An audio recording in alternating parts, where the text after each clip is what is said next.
9h43, Divã CBN. Chegou a terça-feira, chegou a hora de você sentar no divã para ouvir o doutor em Psicologia Clínica e da Saúde, Paulo César Porto Martins, que já está ao vivo aqui no estúdio da CBN. Doutor, muito bom dia. Bom dia, Luciano. Bom dia aos nossos ouvintes. E hoje nós vamos falar do medo. Medo que é um estado emocional que se expressa no indivíduo perante uma situação de ameaça inesperada. Resumindo, é o que o Google me disse que é o medo, doutor. Verdade. O medo, ele é uma reação. Isso é interessante.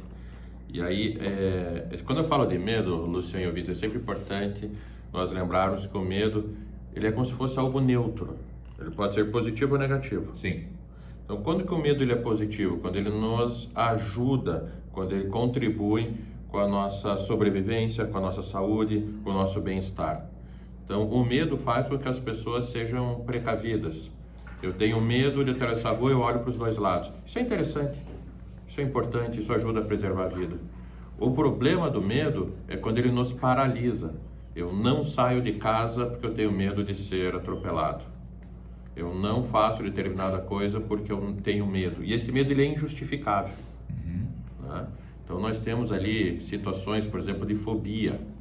Fobia está dentro de uma característica de medo. É um medo extremo, dá para sintetizar dessa forma? É um medo extremo que paralisa. Crônico, paralisa. A pessoa que tem aracnofobia, medo extremo de uma aranha, a pessoa ela entra em pânico, ela entra em crise, ela se paralisa diante daquilo que ela interpreta como ameaça. E alguém pode falar assim, puxa Paulo, mas ter medo de aranha é positivo. Se a pessoa não tem medo, ela poderia ir lá, pegar, tocar, sem ter a experiência, sem saber fazer isso e levar picada. Mas que nós temos que lembrar que quando entra num estágio de fobia, esse medo ele prejudica a pessoa, ela não ajuda. Então o medo, de novo, o medo ele é neutro. Ele tem uma intensidade que é positiva, que nos alerta, que nos prepara para aquela ameaça, mas o excesso do medo ele paralisa. Eu tenho medo de falar em público, eu vou fazer uma palestra. Puxa, então eu vou me preparar, eu vou treinar, o medo vai me alertar para eu fazer esse preparo. Sim. Agora, a pessoa que entra numa situação de crise desse medo, ela não vai conseguir falar, ela vai deixar de falar. E às vezes perde uma oportunidade no emprego, ou de se destacar no ambiente acadêmico e por aí vai. Quando alguém da internet pensa assim, tá, e como que eu faço para lidar com medo? Existem várias técnicas que o ouvinte pode fazer. Uma delas é se auto-perceber. O que gera esse meu medo? Então eu vou identificando. Puxa, por exemplo, falar em público. Você pode imaginar quais situações podem acontecer quando eu for falar em público. Você vai trabalhando internamente e você vai trabalhando como você vai resolver esse tipo de situação. Então, de certa forma, Luciano e ouvintes, essa simulação, esse parar e imaginar, ele é interessante. Algumas situações bem intensas, nós trabalhamos com uma aproximação suscetível, a gente vai dessensibilizando a pessoa. Por exemplo, se eu tenho um paciente que tem medo de avião, eu posso, dentro da clínica, trabalhar com ele se imaginando entrando no avião. Aí, de repente, ele fala assim, Paulo, não, eu tenho tanto medo de avião que eu não consigo nem me imaginar entrando no avião. Tem muita gente que não anda de avião. Exatamente. E aí tu vai trabalhando dessa forma. Então, vamos imaginar um avião. Consegue imaginar um avião? Consigo. Puxa, consegue se imaginar indo até o aeroporto? Consigo.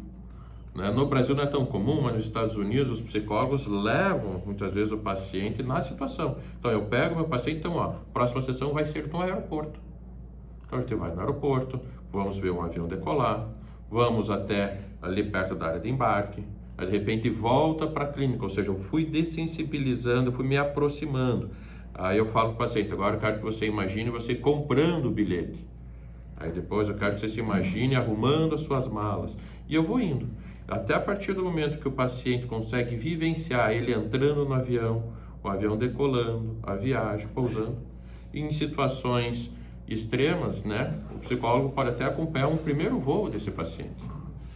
Ou seja, eu fui dessensibilizando de maneira progressiva e sistemática. Eu vou fazendo com que a pessoa entenda, puxa, o que realmente tem de racional nesse medo, o que tem de emocional, e vai trazendo, né, a parte ali mais límbica com a parte mais o neocórtex do cérebro da pessoa, para ela ir se entendendo e enfrentando de maneira gradual.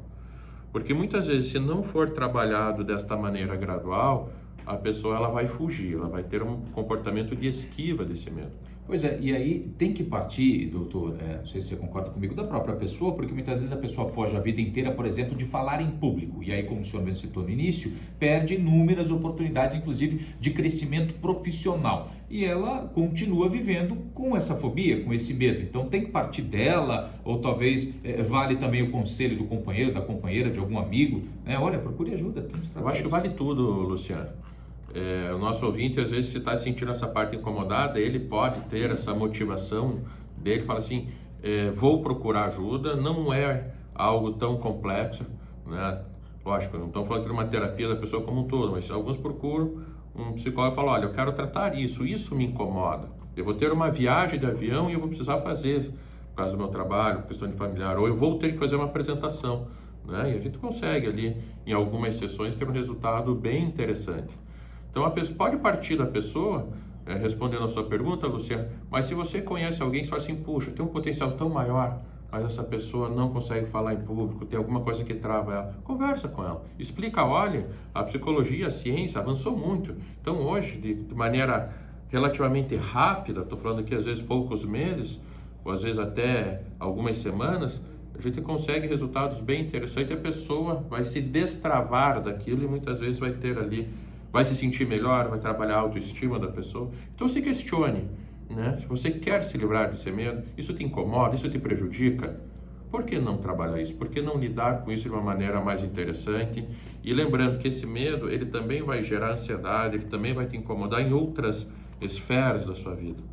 Então, nós temos um princípio na psicologia que se chama generalização. Então, eu trabalho o meu medo, eu trabalho a minha ansiedade frente, por exemplo, a falar em público, isso vai se generalizar, eu vou ficar menos ansioso, vou ter menos medo, provavelmente, em outras situações. Encare seu medo, não deixe dominá-lo. Tá aí a dica do doutor em Psicologia Clínica e da Saúde, Paulo César Porto Martins, que volta na terça que vem em mais uma coluna de Van CBN. Maravilha, ouvintes. Luciano, tenham todos um ótimo dia, uma boa semana. Quem quiser me segue lá, @PauloPortoPhD no Instagram. Forte abraço a todos.